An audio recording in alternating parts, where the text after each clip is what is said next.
Mm-hmm. And just to give everyone a heads up, we're going to videotape it because we had quite a lot of interest in this course.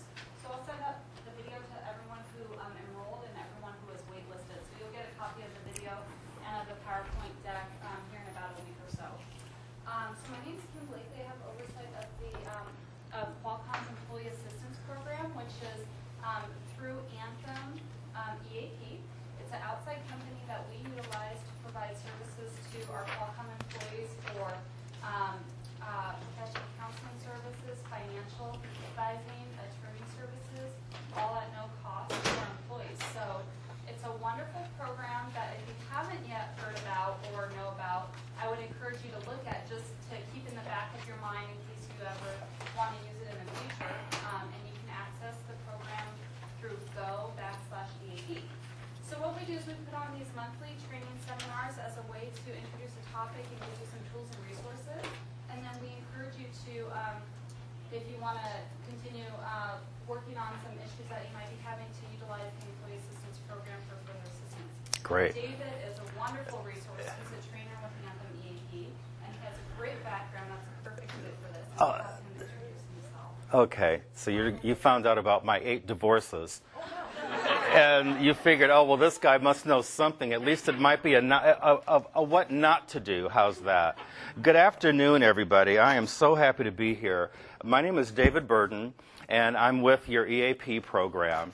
And it's just a pleasure to bring about programs to the workplace that have the capacity to empower us. Now, this title, Keeping Relationships Strong, can you maybe holler out some comments that you feel might help me understand the great interest in this program? Because a lot of you signed up, a lot of you were waitlisted. The interest in this was really kind of surprising.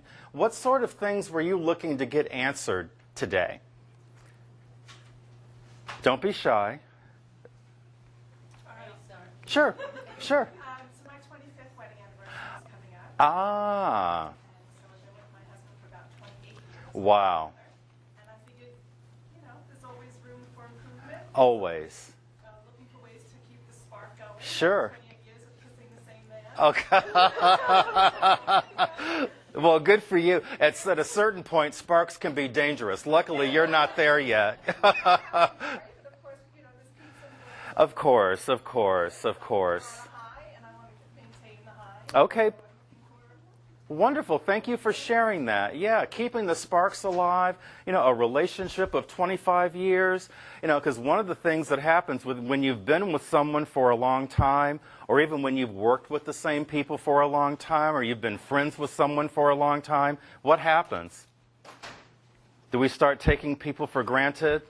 Oh, I don't need to stop and get them a present. I don't need to open the door. I don't need to make a suggestion about what to do or where to go. Well, I don't need to do that, right? So that happens in all kinds of relationships. What's another reason there was so much interest in this program?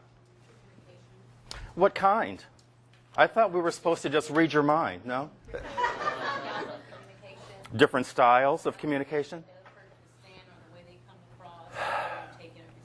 Yes, yes. And we all know wherever we go, there we all are, right? So when I open my mouth to speak, it's not only Wayne State University where I studied, it's not only, 25 years of working in the motion picture business and being a hospital administrator and being one of the chief consultants for UCSD and Scripps. I open up my mouth, and what also comes out is what? What I witnessed with my mother and father, which was a long time ago. So that might be a good thing, it might be a bad thing, right? But when we talk about communication with anybody, we really need to keep our awareness around that. What are some other ideas that you guys had in terms of signing up to come here? Yeah? Well, it's how I get 90% of what I do done. Managing relationships? Right. Mm-hmm. Relationships often are the tools by which we see success. Unfortunately, when people get bogged down in the details of their lives and the tasks involved in projects, what happens to all of that? It's like we put blinders on, right? And so this relationship building is an important aspect of what he said, which is being able to demonstrate and really enjoy a higher level of effectiveness. One more idea about why this program was popular today. Yes? Oh, I'll take 2. How's that? More is better. Yes. I think I already do pretty well with relationships. However, That's not what we heard, sir. well, I'm joking. Sure there is. Sure there I is. stay the same and expect to be better. So Well, are you the same person today that you were a year ago? probably not. Yes. We just had a new baby, Whoa, okay. so all of my relationships with everyone has changed. Yeah, babies, marriages, engagements, moves, they all require us to sort of redefine what our relationships are, especially if the change results in me not being available to go bowling with my friends or being able to just dart out to the movies. You know, when things change, we just expect everybody's on the same page. Well, I have a baby. I thought you knew. Well, as you'll learn, expectations can really be the demise of a lot of things, but thank you for sharing that. Yes? Conflict management. Really? Conflict? What kind of conflicts? Mostly, I would think. Okay. So it's like kind of in a relationship, we know they won't like certain things, or they know I don't like certain things. How to better kind of put up a kind of middle point where we can. You know, conflicts, you know, we hear the word conflict and we're automatically reaching to dial the number for the mediator or for the EAP person because we don't want to deal with it. Conflict, no, I need to run from that. And the reality is that wherever there are people, there's going to be one at some point, unless you're all overly medicated. So the goal is to figure out, how do I understand that conflict is a natural part of any relationship and not wind up in a situation where it's us going like this and pointing to the outside, we can take this to the street. Now, as dramatic as that was, the reality is people fight sometimes very unfairly, don't they? And I'm not talking about married couples. It could be people at work. We don't fight fair. And what is that a product of? Fear, insecurity. If I don't win, you're going to get something better than me. I'm going to be on the loser end of something. Those are ideas that have traveled with us through our history that it might be time to get away from. So when we're working on this program today, Keeping Relationships Strong, I commend you guys for being able to sort of speak up about some of the things that are on your mind, because those are all things we're going to be talking about today. Relationships are interesting because there's never a finishing point for this. There just never is. You're not the same person you are right now from a year ago, and the odds are next year, this time, you won't be exactly the same either. So as we change, our needs change, and the needs that we have correspond to the 10 things that we're going to be talking about today. What I want you to walk out of here with today is an action plan.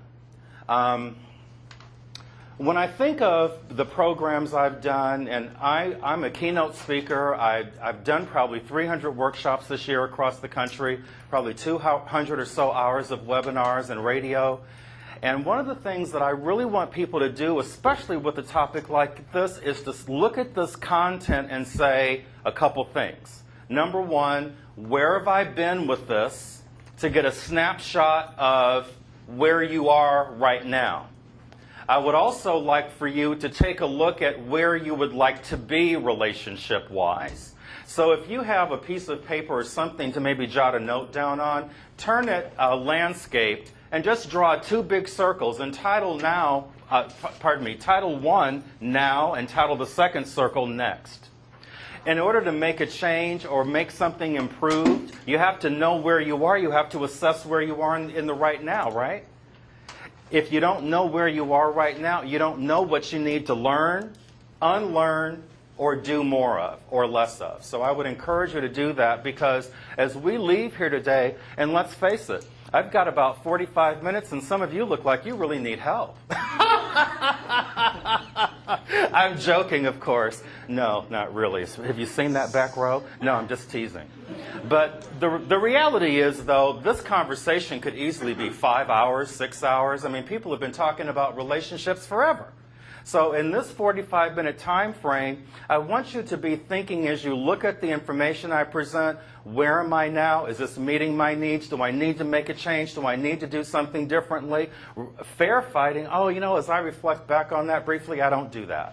I assume a lot. Maybe I need to change that, because when you walk out of this door, I want you to walk out with the full knowledge of some action to take to start 2014 on a stronger foot with the people with whom you are in relationships. We'll talk about types of love, which is interesting and not the way you think, so get your minds out of the gutter.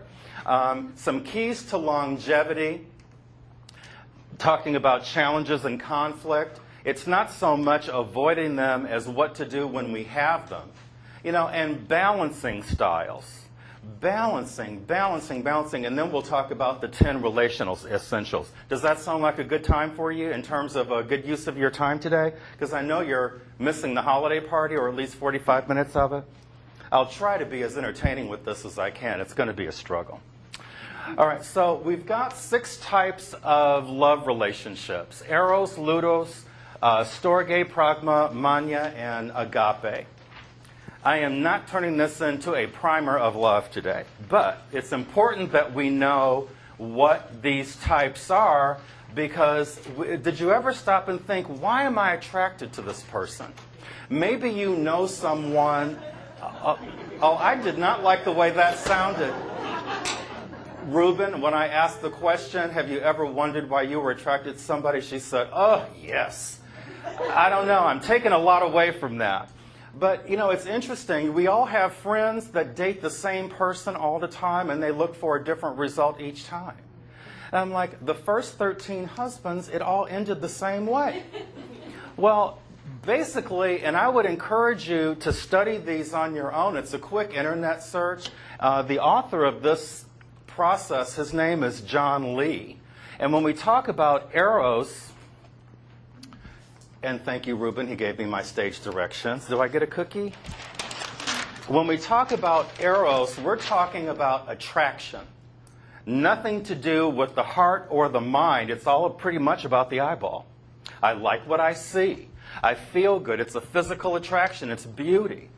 Ludus has more to do with amusement, excitement. So when you first meet someone, whether it's a romantic meet or whether it's a new friend or someone new to the team, it's exciting, isn't it?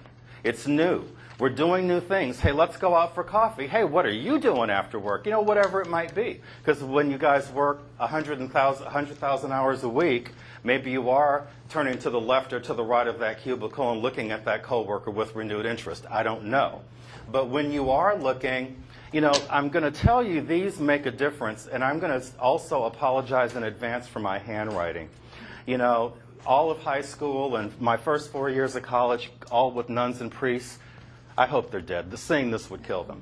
But ludus is primarily, we see more men being focused on this style of love because it's quantity driven. It's driven by interest, excitement, and amusement. We want to have a good time. How many women have I heard? All he wants to do is have a good time. He never wants to get serious. There's never anything about the market or planning or any of this. And you hear a lot of women asking, where is this going? Where is this going? A lot of female friends I have, they always say, well, where is this going? I said, this is going nowhere because you're here and he's here. Mania, or the manic part, has to do with exactly as you would think. Wild swings. I love you one day, I don't love you the next day. I have these feelings that run hot and cold. We also see this more associated with the phrase teen love or that sort of thing. Although I have a 75-year-old aunt who has rediscovered her dating life, and believe me, she's been in a couple of these phases too. Yeah, there are pictures on my Facebook page. There's also the type of love called storge, storage, housing, which deals with compatibility. It deals with an unfolding of knowledge of the other person over a period of time. It assumes that I'm not going to know everything about you in 5 minutes. It also assumes that, there's time here. It also assumes that the initial attraction could be sexual in nature, but that is not the totality of that attraction. This is not just eros. It also implies that trust is something that has to be experienced by both people. And it also implies time is important. It means that there will be a second date, a third date. There will be time to get to know people. This is a problem for some people, mostly men, because most women seem to be in this section. But, you know, guys, excuse me, what do you mean gradual? Look, here's what we're doing. Why is it so complicated? Pretty much that's the thinking. That's one type. The next type, pragmatic, where we see more pragmatic demonstrations of love. Pragmatic, is that exciting? I went to the grocery store for you. Yippee. Yeah? Nothing? Okay. Could be. But listen, if this is your style, that would be exciting, is my point. It also has a lot to do with compatibility, the practical nature of things. So each of these styles is sort of looking at something a little different. Do you get that? You can read more about this if you want, but the reason that I thought we would spend some time sort of teasing some of the differences out is because would you respond to, if you were, let's say, storge primarily, and you're looking at people that are primarily in an eros capacity, what do you think is going to happen there? Nothing. Or conflict. You know, if you're eros and you're dealing with someone who's more of in the manic style of love, what then? Where's that going? Wow, that sounded like experience. We love that. Each one of these, because there's nothing right or wrong about any of these styles. It's not a judgment. They exist, right? They just exist. And agape, you've heard that. I think there's even a couple of churches with that name, right? Somewhere. And so what does agape mean? Selfless. Selfless love, selfless caring, selfless attention. Translated into, reality means that I probably care more about you than I do about myself. And we experience that with our children, with our spouses. I have friends, I care very much about them, and sometimes, depending on where they are in their lives, I may place their needs ahead of my own, right? But those types of adjustments that we make, because someone who's in storge has different needs. They need to hear different things, don't they? It's not all about a good time and being excited all the time. Where is this going? What are we doing? You never want to get to know me. Someone who is in pragma wants to know, where is this going? How are we going to do this? It can't be all fun and games. Who's going to pay the bills? Where are we going to live? What happens 5 years from now? What about our retirement? And, the Ludos in us says retirement, but I'm only 30. You get the point. Obviously, all of these phases, you could argue that some of it we're born with, some of it we're not. Some of it we've learned from our parents, because clearly our parents are our first teachers about love, right? We also learn a lot of this from what else? What other source provides us with the thoughts in our heads these days? The media. So when we kind of take a brief look at the media influence on this, what thoughts do you have? The media's influence on types of love? Superficial, yes. What else? Commercial, yes. What else? Realistic, unrealistic? Unrealistic, yeah. So, one of the things that, again, I want you to walk away with, and I know you guys work a zillion hours a week, you've got a million things to do, but the reality is nothing in your life will ever change until you acknowledge what's not working or what group of behaviors are not success behaviors. Today is about trying to identify success behaviors around relationships, not just love relationships, but any kind of relationships. They all take nurturing, time, awareness, but how we show our investment, how we show our feelings toward that person is going to be different based on their experiences with love. Do we get that? It's really interesting. So how do you want your partner to express love? Who do you think wants the candy and flowers? You know, is that something that appeals to you? I don't need any more candy. It took Spanx just to get me through the door today. The flowers die, and depending on the cost of that, I could have had a piece of jewelry or a gift certificate to Bloomingdale's. You could figure it out. But do you want, but see, here's the thing. It's not about saying, oh, well, I wouldn't want candy and flowers. Well, guess what? They're not for you. They're not for you. They're for your other half. It could be for a friend who's going through a bad time right now. What about affection? Ooh, publicly? Ooh. And privately? Okay. How do you feel about that? Who wants that? I do. You do? No. There are some people that people judge them unfairly, I think, because people are like, oh, I don't want you to hold my hand in public. I don't necessarily find that a bad thing. I just find it's something that someone's comfort level is not accepting of right now. Doesn't mean that that person loves you any less or that they're embarrassed of you. But if I'm a storge person, that might be something. If I'm pragma, that might be something, because that then is a demonstration to the outside world. Eros could be done out of ego, perhaps, but if I'm, in the Ludos, I may not want you to hold my hand because I might be out with you, but I might be scouting other people, and that might give the wrong, you know what I mean. So, everyday surprises, who wants that? Does everybody want that? Not everybody. But if you're around people, and we're talking about love styles today. We could be talking about communication styles tomorrow. We could be talking about work styles another time. But what's in common with all these different ways we talk about human nature is each of those natures have their own needs and their own desires in order for them to be effective. When those needs aren't met, what do we do when our needs aren't met? What happens to just general people? What do we do when our needs aren't met? Frustration. We get frustrated, and what else happens? We cry. Oh. Would you get his name? We're going to need to send him. When our needs get met, there's conflict at the offing and at some point. When our needs aren't met over a period of time, resentments build.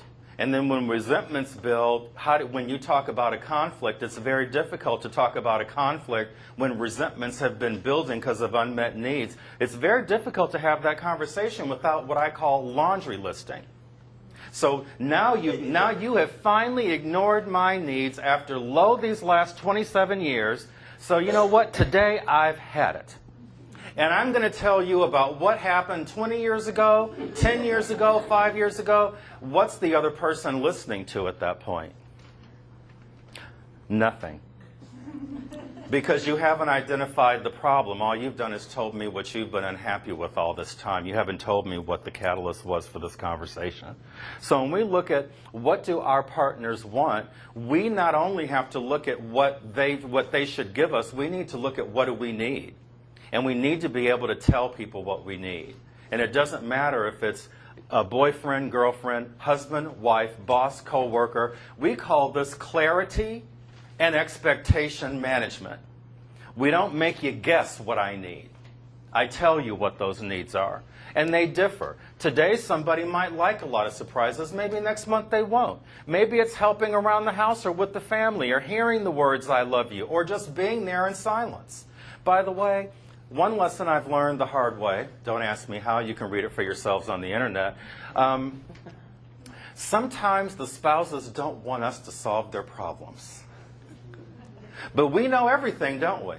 Oh, that's your problem? Oh, listen, here's how you fix that. You have no idea how many issues you just kite right over by jumping to the solution because they don't want the solution often. What are they really wanting from us? Listening, being there, what else? Yeah, or even just empathy. Yeah, just empathy. So sometimes just being there is the thing. In some circles we call it, I'm just holding a space here for you to sort of tell me or sort of relieve yourself of whatever's troubling you. You know, if you let me know, what do you need from me? Because at my age now, I tell a lot of these folks, I said, you know what? I can tell you're upset. Here, let me understand, what do you want me to do? Do you want me to resolve this, or are you just talking to vent? Because sometimes you can't tell. So guess what? You don't have to guess. You say, are you just venting right now? Because I know this was a really big thing, you know, but it sounds like you know what you're doing, you know, and you begin to sort of relanguage yourself around those things as they come up. Because solving the problems of people that we're in relationships with can backfire more than not. But just being there is important. You know, what do you think? You know, from the different ways we've talked about, you know, how would you like to see people demonstrate their appreciation of you? Now, these things are pretty much romantic, I guess, or those types of things, but does candy and flowers do it for you? Do the surprises do it for you? What is it that you're looking for from someone? Well, it's not just one thing. Okay. I want a few of them with a sprinkle. Oh, I was waiting for that answer. The answer was, well, maybe I want all of that. I want some from column A, some from column B, and that's totally fine, right? But saying that is different than saying, well, I thought you knew what I needed to feel like you appreciated me. I was listening to someone tell me that just the other day. How ironic. What about our teammates? What do you think what would be appropriate for them to know that we appreciate their effort, that we are working together effectively as a team? Do you agree that just someone here in the room sitting next to you might need to be acknowledged for something that they've done for you? Do you take the time to do that? I'm seeing some heads going in so many directions. I need a Dramamine. No. Okay. Well, you know what? If you are doing it, keep doing it. If you're not doing it, think about it, because there's a phrase I like to use where we say sometimes we need all our wagons in a circle. And if you've been working side by side with someone for 5 years, 10 years or so, you know, and you've come to take them for granted, that's dangerous. Taking people for granted is dangerous in a friendship, in a marriage, in a teammate situation at work. You know, it might not be flowers, or maybe it is. I've brought people flowers in the workplace before. You know, listening to them, taking people out for lunch, surprising people. And you know what? Even though there might be those of us that think I'm showing you how much I love you all the time by doing lots of stuff, even with all that we do, are there still people that need to hear those words? Can I just stop and ask for a second? What is hard? What makes it hard for people to say that sometime? What makes it hard for someone to say, I love you, I can't imagine my life without you? Maybe they've been hurt before. Mm-hmm. They've been hurt before. It makes them feel vulnerable. What else? The fear of rejection. So let me ask you, where is all that noise coming from? And yeah, I called it noise, right? Yeah? Where does that noise come from? Past experiences? Yeah? So remember in those two circles I asked you to write down?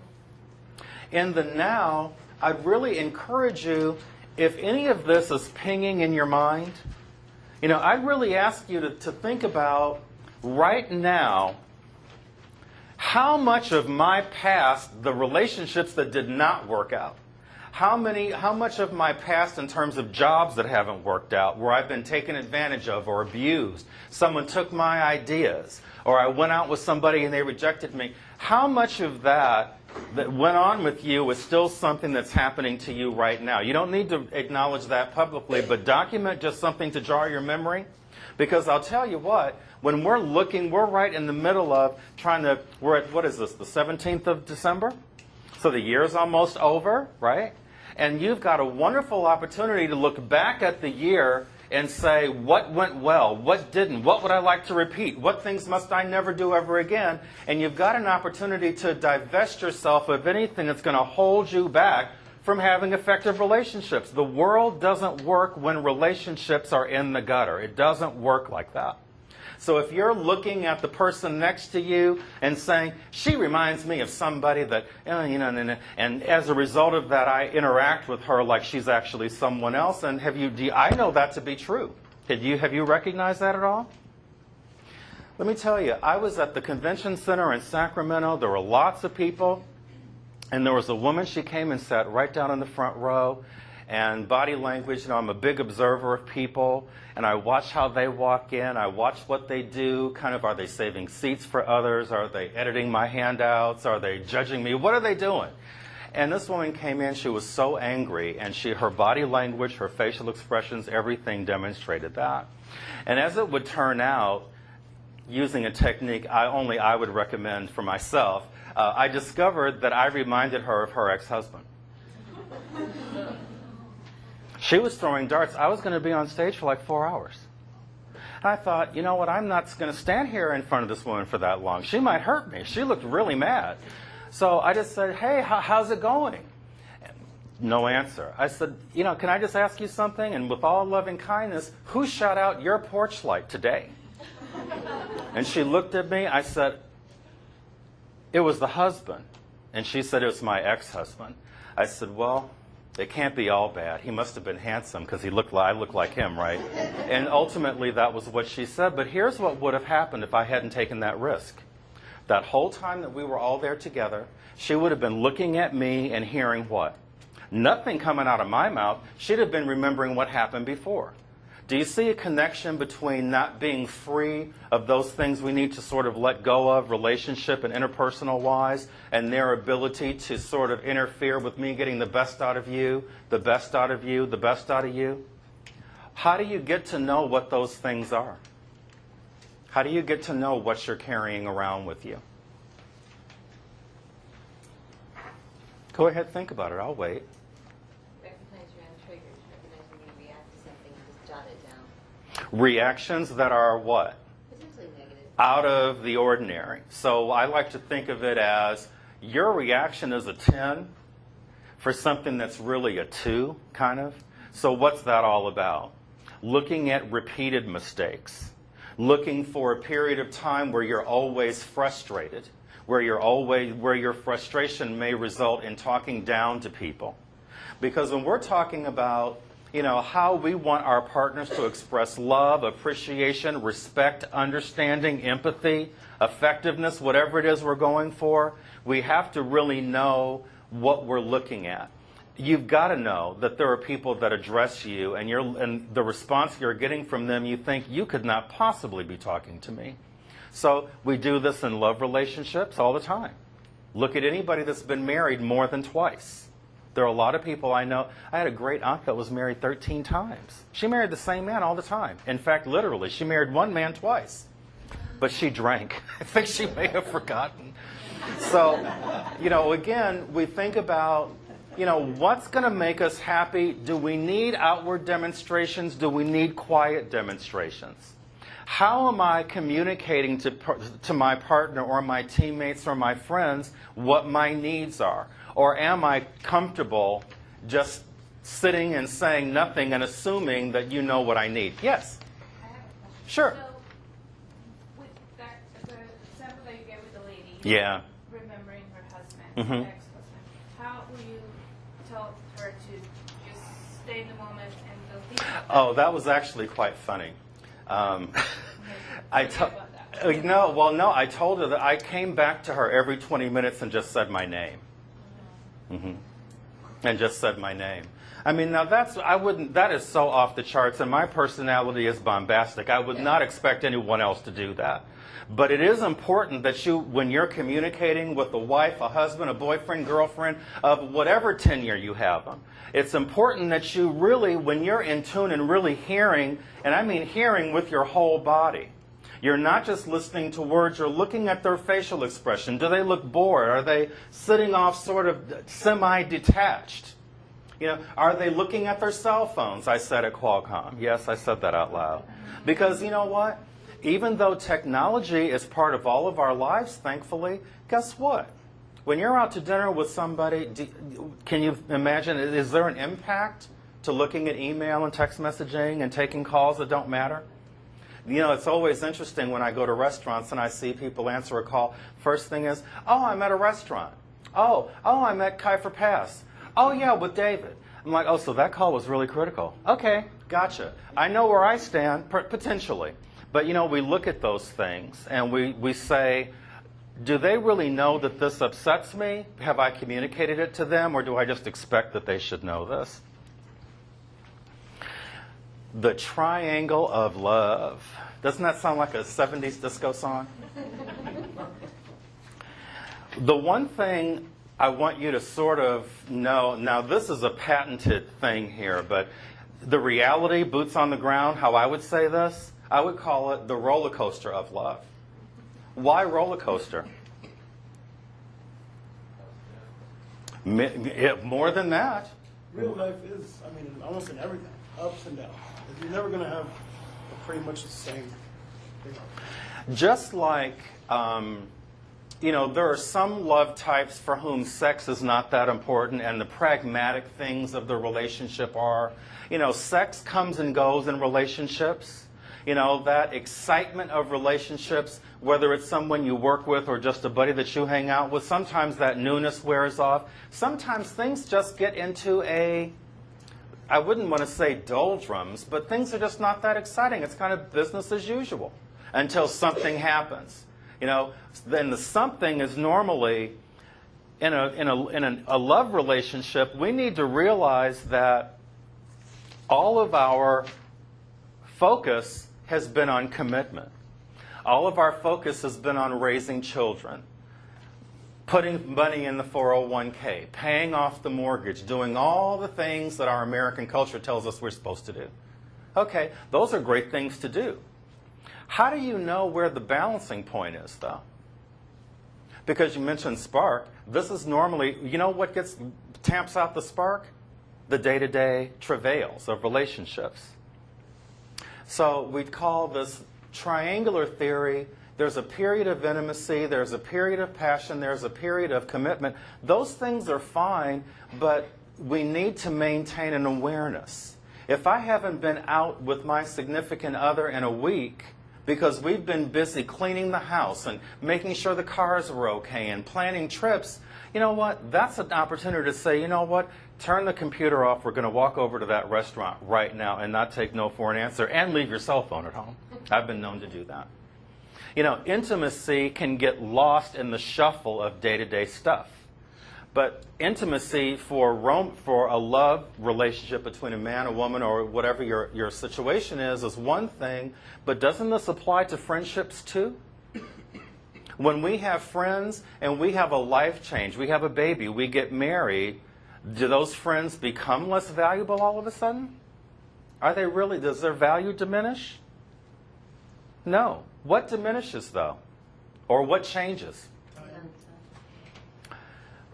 Is that friend important? Well, if you've known them for 15, 20 years, I would assume they are. So maybe we need to kind of say, you know what, we're not able to hang out all the time, but we're going to have to find a way to redefine this so that this doesn't get lost. A lot of relationships become casualties. And we just say, oh, it's too far gone now. Or, oh, I don't know how to get the train back on the track. Or, oh, you know, it's too late. It's never too late. And this is the perfect time of year to be having these discussions, because I would encourage and beseech and implore all of you at this time of year to take a look at the relationships that you have right now. Are they working for you? What criteria do you have to demonstrate their value? Do they make you feel good, or do they make you feel guilty? Are you the one that's doing everything, or are things shared? Is there a collaborative spirit in the relationships that you have? You know, is there too much responsibility and not enough play? Is it all business?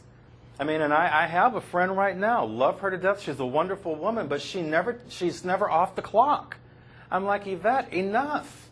We don't need to talk about that report. We're having dinner at the beach. What's up? You know, come on. This triangular theory is a wonderful thing to sort of have in my mind, because I'm aware that just like sound travels, emotions travel.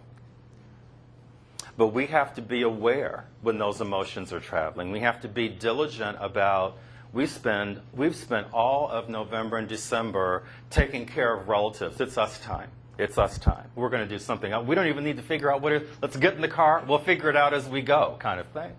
That's where we bring the passion back. You know, that's where we bring the commitment back. And intimacy has a lot of applications, doesn't it? Can you give me an example of intimacy? Sharing fears. Oh, yeah. There's nothing more. Well, I could think of a few things more intimate for that. But fears is right up there, sure. What else?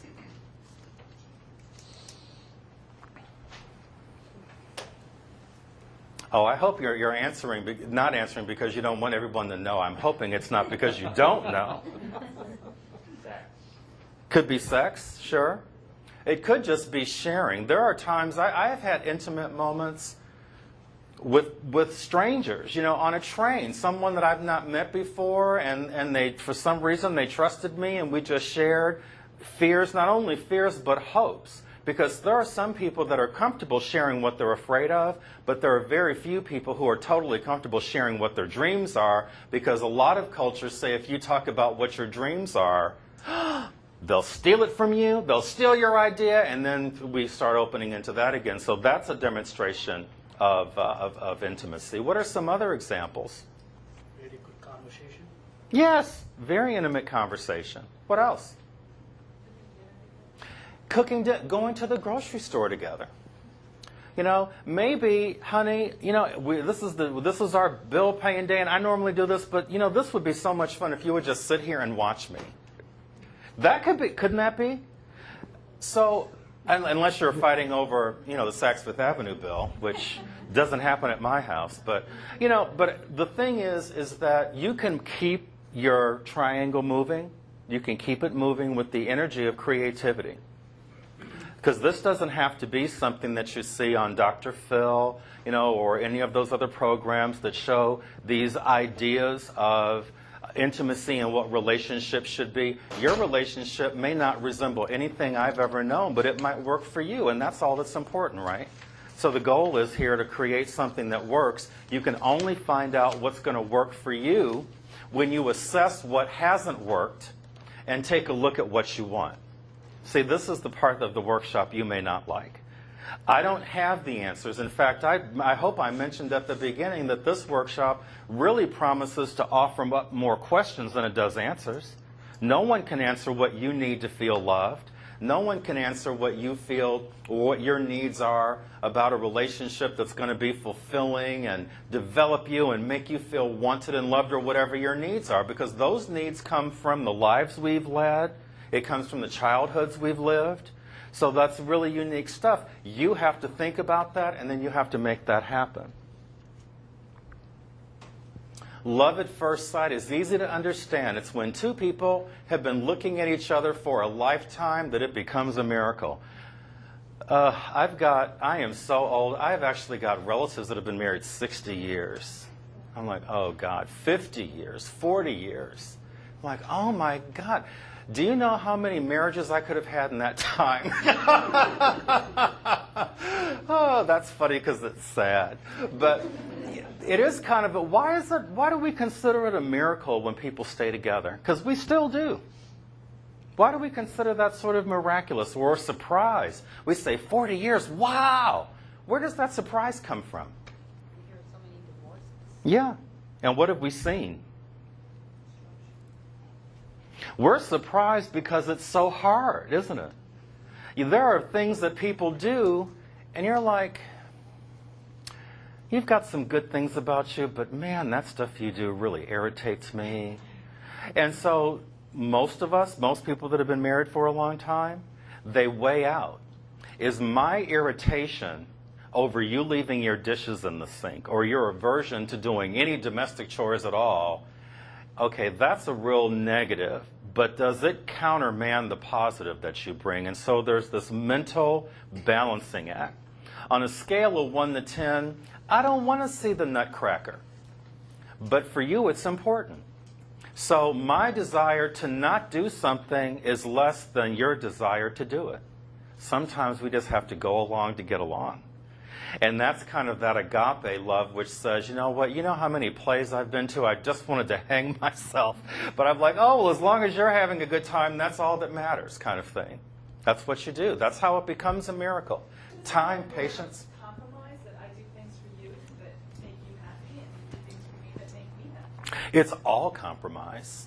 It's all compromise and awareness. There are still people running around the world thinking that they want a relationship that's 50-50. In order for it to become a miracle, sometimes it's 100-0, because depending on what you might be going through, you may have no emotional reserves at all. You know, maybe I have none. Maybe the scales are like this. There might be times when the scales are balanced, but if compromise, dealing with the bumps in the road are not part of what you know is part of a relationship, then you're going to be surprised when there's this hiccup. And the reason that relationships are a miracle is because they're full of hiccups. Life is a roller coaster. Your relationship, it's not a port in the storm, because it can be, but it doesn't mean that just because you've got this partner to sort of make you feel less alone, it doesn't mean that those bumps are going to disappear, because they don't. It's a miracle. Compromise.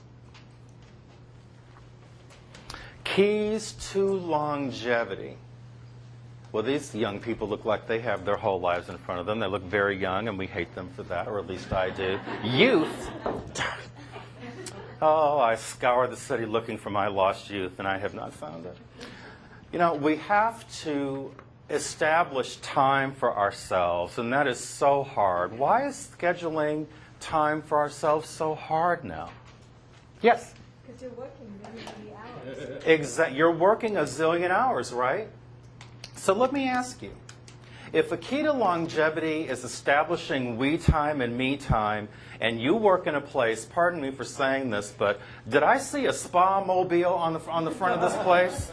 You've got a medical doctor here, a dentist that comes here, your dry cleaning is picked up. Okay, so even if you work 80 hours a week, which I'm assuming many of you may do, or 60 hours, so those are things you don't have to do. Do you think that with what benefits you get here, does that change your thinking about me time at all? Because you don't have to, if you're an average person, you work 60 hours a week, they've got to spend another 10 hours grocery shopping, paying bills, going to the market, going to dental appointments, and all of that. And so we mentioned on the slide before that it's those daily things that sort of take away from the time we would have relationships. So I'm just wondering if the benefits that you guys have here in your Qualcomm world, I'm wondering if that might help a little bit with this. Maybe? You still have to grocery shop.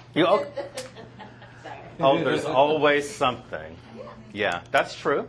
Okay. And so could grocery shopping be turned into we time? No. No? It depends on the It depends on the relationship. So I asked that question because we time in the culture that we live in now, where we're working a lot, many of you might be on call with different projects. Maybe there are children involved. Maybe you're in the sandwich generation where you're taking care of kids, and maybe you're taking care of your mom and dad also. The we time is going to need to be very creative, isn't it? So it's not... Can this be like anything that relieves your stress, whether it be with your partner, you know, doing something fun together, Yeah. or when you're by yourself? Because when we're at work, mostly, I know I get a little stressed at work, right? But I do find things at work that do relieve my stress. Good. You know, some things. So it's, We time and me time are both important. You know, I need both. I need time with the people that I enjoy relationships with, and there are times when I just have to be alone, you know, and gather my own thoughts. But the reality that I'm talking about in terms of making this a sustainable focus for us is to be able to look at that need and have some creativity with it. Because if you're waiting for the perfect time to have we time, it probably isn't going to happen.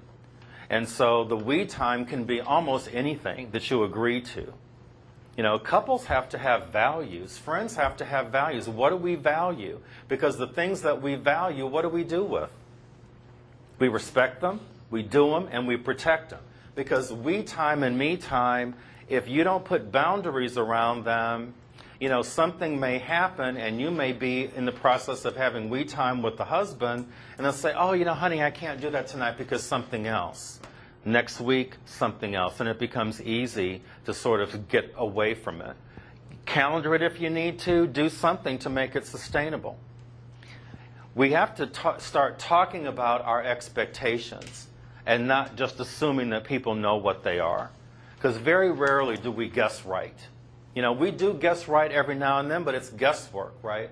And then boundaries, relationship, longevity, expectations, boundaries. What do boundaries have to do with anything here? What's a boundary? Like a fence? Something you put around a tree or a plant you're trying to protect while it grows and gets stronger? Okay. Well, guess what? You know, discovering and understanding what the expectations are and what your needs are, I need to put boundaries around those things so that my ringing cell phone or my desire to watch yet one more episode of The Golden Girls doesn't interfere with my ability to pay attention to you when you come home. Right? So that's what a boundary is necessary to protect the value.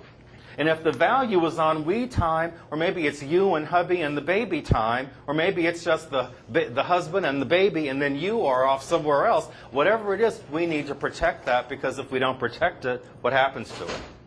It becomes one more failed attempt like everybody that joins the gym in January. Discover interests that we can share, interests that we can do as a couple, interests that we do solo. Why are solo interests important to continue to sustain and cultivate? And to continue to grow yourself even with your relationship. If one person's doing all the growing and the other one isn't, that's bad business, isn't it? And the other thing is it gives us great stuff to talk about. And there's a way for somebody to continue learning new things about you. I know someone, I've known them a long time, and they looked at me the other day and they said, you know, you are just endlessly fascinating. Because you're always, just when I think I've got you figured out, you come up with something totally different. That's what that means. But this takes work. So I'm saying this to a group of people who can barely stay awake now because you've worked so many hours. Please, you know, get some rest, but then figure out what you can do. Because you talk about sparks, this is a sparker right here. You know, you're doing something new. Maybe you even keep it a secret. Maybe you learn to belly dance or do some sort of new thing. And the husband's like, when did you learn to do that? And there's a whole new you to sort of appreciate. So that's why these things are important. And it's also why they're referred to as keys to longevity. Showing appreciation frequently. We live in a time of instant media. People are focused on so many things. We have a real inability to just focus on one thing. It's important that I say, I really appreciate you. Thank you so much for calling today. I really appreciate you bringing that to my attention. I know you had a cold and you did not feel like being, I appreciate that. Demonstrating that appreciation is critical. Because pragma, mania, all those different love styles we talked about, a lot of those styles are so emotional that they require a frequent demonstration of appreciation. And if you don't believe me, try going a month without telling somebody what you appreciate of them. What's fair fighting? What's fair fighting? You have weapons? Are you from Detroit? Yes, no weapons. The tongue is a weapon, isn't it? You know, fighting, you know, and I've heard therapists say this over and over again. When people are fighting, and in mediations I hear all the time, and we have to ask people, do you want to be right or do you want to be happy? You know, and when people say, when you're trying to discuss something and every other word is but, and they did this and they did that, and it's like, well, what in the world, where are you expecting this to go? Where is this conversation going? Because even if we address all those buts and ands, we're never going to get to the bottom of it. Fair fighting is understanding what we're really arguing about. Understanding, why are we arguing about this? Fair fighting is two people coming home on a Friday after they've worked 60 hours a week. The house may not be clean, right? The groceries may not have been purchased as yet. And we're frustrated, we're tired. You know, and we snap because we say, oh, what are we going to eat tonight? And instead of saying, let's go out, well, you never buy the groceries.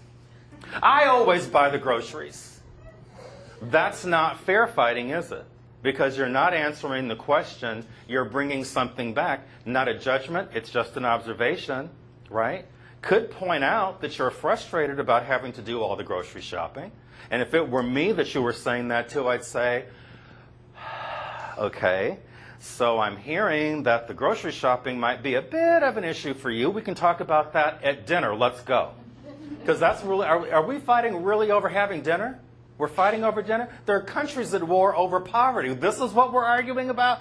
Sometimes fair fighting is highlighting the reason for the fight, highlighting what we're talking about, highlighting, is this really worth it? I would really much rather spend what time I have with you away from work in your arms or walking down the beach than arguing with you. And it takes words to say that.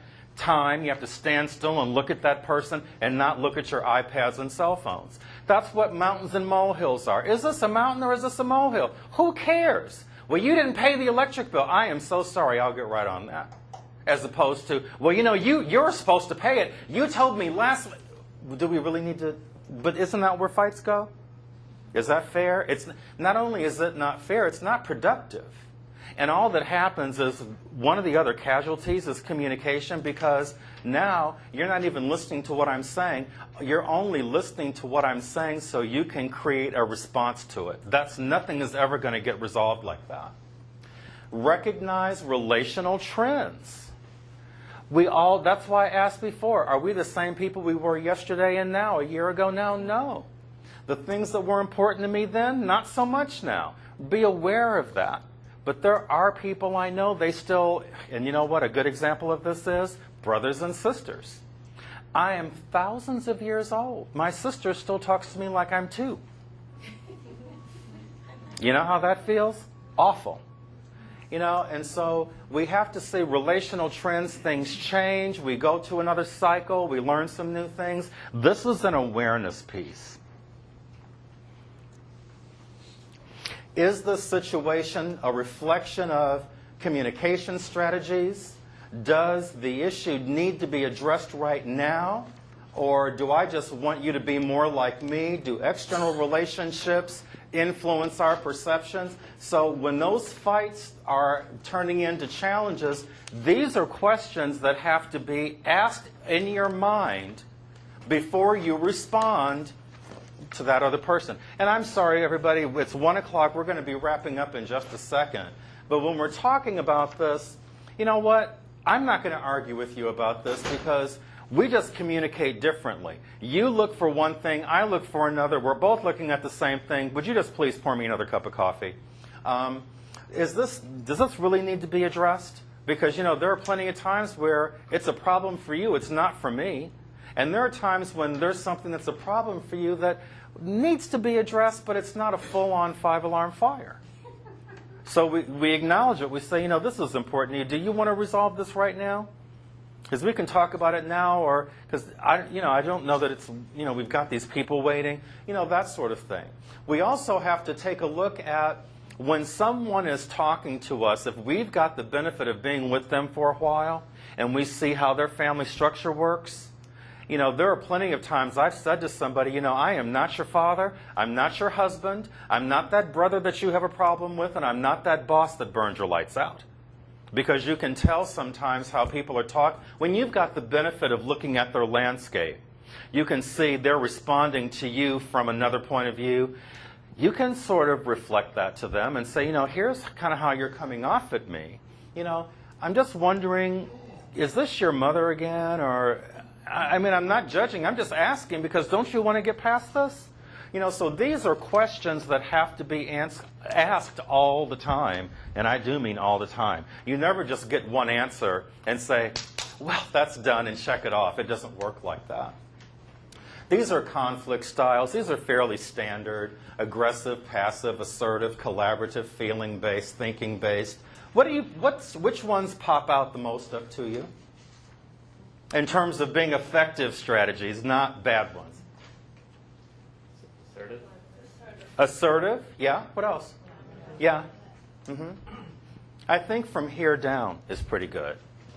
Because we're people, you know, when we're at home with our spouses and families, we're not having a board meeting. So we need to take into account both thoughts and feelings. Actually, even at work, we need to take both into account.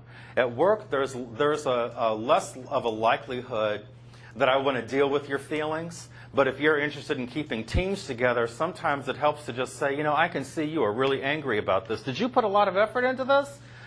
Or help me understand this, something. But to just walk in and act like you're going to ignore the emotion and get to the thoughts, you can forget that. It's going to take you longer to have that conversation, and the next thing you're going to notice is that person is not going to trust you. So you have to sort of incorporate the collaborative, which demonstrates I don't have all the answers. I need you. I need the wife. I need the husband. I need the teammates. I need the friend. I don't have all the answers is what the collaborative piece talks to. The assertive piece is the piece that says, you don't have to guess with me. I'm going to tell you what my needs are. I'm going to tell you what upsets me.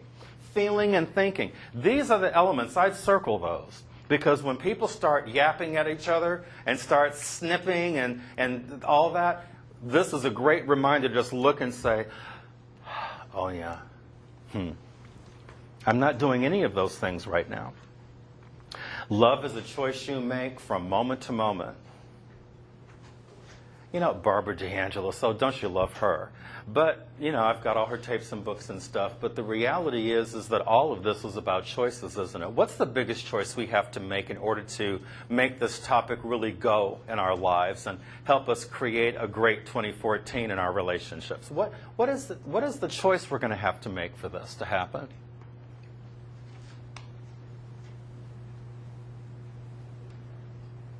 Think of others more, okay? What's another choice? Be happy. To be happy. Yeah. What else? Identify our expectations.